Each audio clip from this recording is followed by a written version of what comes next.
I want to talk about being a semi-professional musician and how much I am making currently in the year 2024 being a semi-pro musician, meaning part-time. It's not my main occupation. And it's just basically a little insight of how things are going around here. And around here, I'm meaning Toronto, Ontario, Canada, where I've been born and raised and been playing in the bars and clubs for over 30 years at least, I guess. Started in 92 when I was 17, so do the math. I'll tell you, I'll be turning 50 this summer. And it's been a great ride. I mean, I've done all kinds of gigs, like I said, bars. I've done some weddings, a couple of corporate events, festivals, rib fests, and in the last, 8 years or so, I've been lucky enough to do some theater shows and doing some travel gigs to the U.S. With a tribute band, Bob Seger tribute band, Forever Seger, who I still substitute with if they give me the call. But mainly my bread and butter is sticking around my little area in the West End of Toronto, Ontario, Canada. And it hasn't gotten great. Some would say, has it gotten worse? Well, listen, being a semi-pro musician, I take it seriously, and I feel I deserve to get paid for the work I'm putting in. I mean, I put a lot of work into music. The reason I say I semi-pro or part-time, and you can even call me a weekend warrior if you like, for all you full-time guys out there. But number one, most full-time guys that I know, they're playing on the weekends too, just like me. And I'm saying all of them, but a good number of them. And also, just years ago, I guess I didn't go all in. Maybe it was a lack of confidence, or just maybe something in the back of my mind said, I like stability. I like knowing where my money's coming. I have a job, regular pay, regular hours, allows me to do a lot of things music-wise, and just do it without stress, and myself, I've always been kind of like a terrible networker. I mean, I like to network and talk with fellow musicians and whatnot.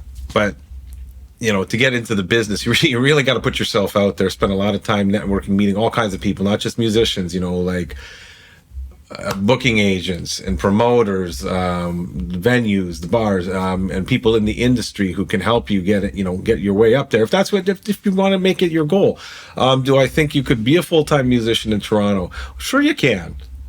I mean, it's not like it's Nashville where, it seems to be tons of work everywhere. There is a good bar scene here in the downtown area, but it's varied, It's not like I could say, well, you got a strip like Broadway in Nashville where, you got umpteen bands playing from 10 in the morning till 2 in the following morning. Well, no. There's a variety of music. I mean, you can get blues, you can get your jazz, you can get your rock fix, probably even some country. I find that maybe more on the outskirts when you start getting out of Toronto into the surrounding cities, at least half an hour to an hour away seems to be a good country vibe, and that's where I'm at these days, playing in a country trio. But I do some sub gig work around here. But a lot of the gigs that I do, close to home. The traveling, I have a little guy, and I like to be around for him. And to be honest, it's a great adventure when you're doing some of these travel gigs. Like, when I played last summer in Greensburg, Pennsylvania, I guess it was.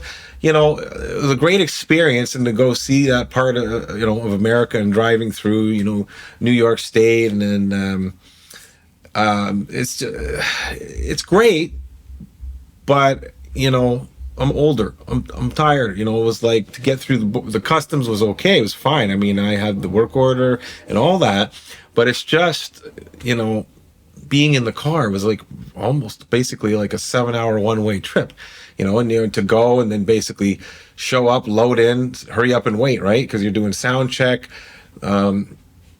It's a great experience, and I say go for it, but you got to really be, mindful of the work that's involved and the time that you're spending traveling just to play for a couple hours. Now the money's great, but and then you're doing that tribute thing where you're playing just not one artist. Well, sorry, I'm starting to ramble here, getting out, but I like doing the cover band, like the variety of artists, like being close to home.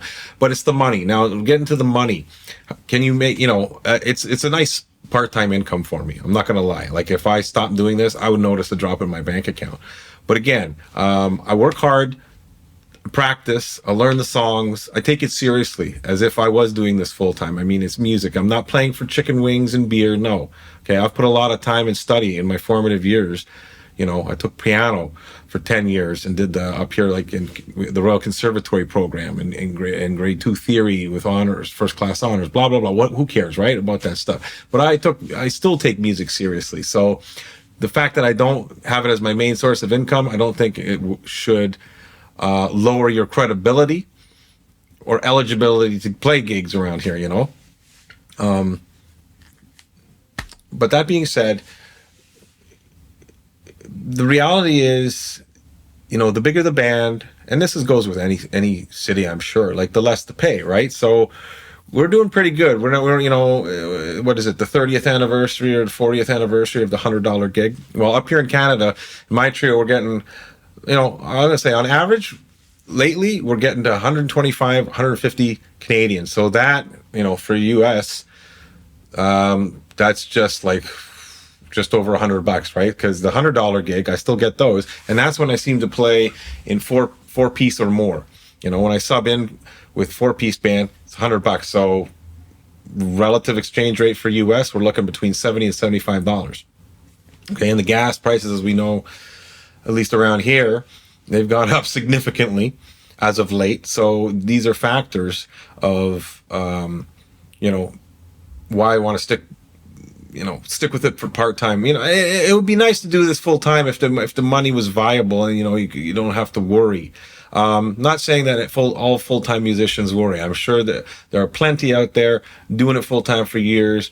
They know how it goes. They know how to, save their money, stretch their dollar, make it work for them so that they can do this for a living. Because, who wants to be stuck at a job you don't really want to do? Well, there are a lot of us out there that, again, we want the security, and now we have other mouths to feed. We got future education to pay for. University is going to cost thousands of dollars, which, playing 5 or 6 gigs a week is not going to cut it. So, and it's being away from home so much too, right? It's like I said, a lot of the travel. Can you get full-time session work here? I'm sure you can, but again, that's a good networking thing because there are tons of great players. But the ones who seem to be getting the work is the ones who have made the contacts. They put themselves out there. It's, I'm not saying they're not great players. They're fantastic players, but there are guys probably 5 houses down from me. There's a guy who could probably play circles around me and most people. You just don't know, right? It's just, that's the big thing that separates, I think, doing this full-time and part-time is your drive and getting yourself out there. So, I've had a lot of time to reflect on this over the years, and just the more as the years roll on and the more I get older and maybe wiser or maybe not, it's like, well, I think I'm in a good spot. I look forward to doing my gigs, and I do about 3 or 4 gigs a month, which I'm enjoying. And it's, like I said, it's extra money that helps pay for things. I do take it seriously. But the money, if you're starting out and you want to give it just a crack, you're gonna need to get, if you want to do music full time, you're gonna have to have a few irons in the fire, because playing gigs is just, in this day and age, not gonna happen. When I started in the early 2000s, like when I was in my early 20s, a lot of the elders around here who would take me aside and encourage me, but also saying, listen, Josh, this isn't like it used to be. Like in the 70s and 80s, we were playing all the time. We were turning down work. You could make a solid living. It's not the same as it was. And it sure hasn't been. But that doesn't mean you can't do it. So if you want to do it part-time, do it part-time.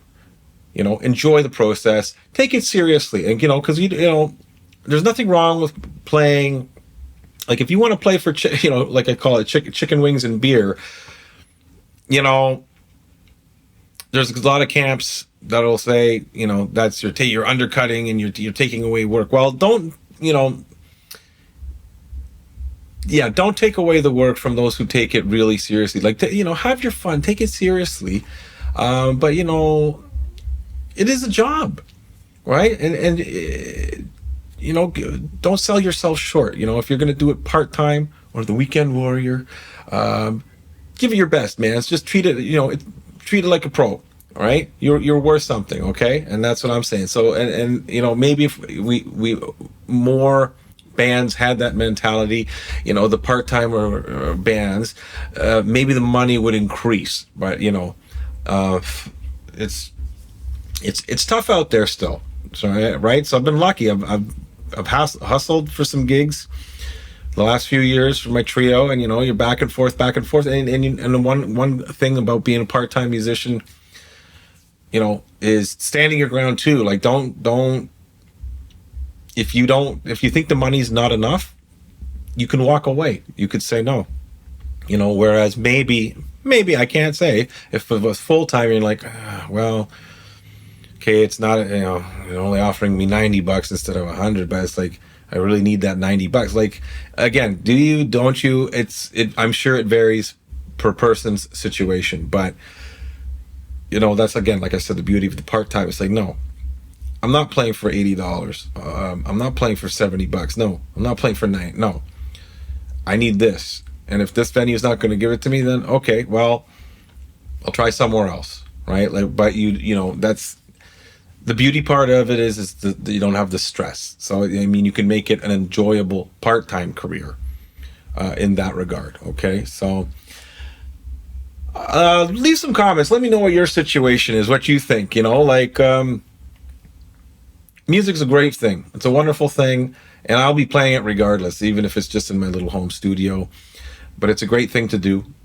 But if you're going to do it in a professional capacity, meaning you're going to get paid in some form, if you're full-time, part-time, get paid properly. You deserve it, okay? If you've done the work, you know, and you've put in the hours to practice, make sure you get paid, okay? Get paid properly, and yeah, don't sell yourself short. Don't undercut, because it's just not going to help the rest of us who want to, you know, we want to raise that bar, you know. Like, you know, a lot of people in their offices, they get their pay raises.